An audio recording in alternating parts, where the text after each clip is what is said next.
গ্রীষ্ম বর্ষা পিনিতি ভরসা।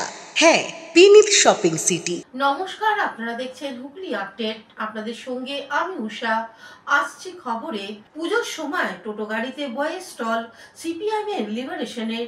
ভ্রাম্যমাণ টোটো গাড়িতে প্রথম বই বিক্রয় কেন্দ্র চুঁচুড়ায়। দুর্গাপূজার সময় শহরে বিভিন্ন রাস্তায় ঘুরে ঘুরে সিপিআইএম লিবারেশনের পক্ষ থেকে এই বই বিক্রয় করা হয়। এই ভ্রাম্যমাণ টোটো বই বিক্রয়টি উৎসর্গ করা হয়েছে স্বর্গীয় প্রবীর হালদারের স্মৃতির উদ্দেশ্যে। এই কর্মসূচির প্রসঙ্গে সিপিআইএম লিবারেশনের পক্ষ থেকে সুদর্শন বসু এক সাক্ষাৎকারে জানান, হচ্ছে ফ্যাসিবাদের বিরুদ্ধে এবং এসআইআরকে রুখতে আমাদের সারা হুগলি জেলায় কিন্তু আমরা ভ্রাম্যমাণ গাড়ি করে এখানে নেমেছি।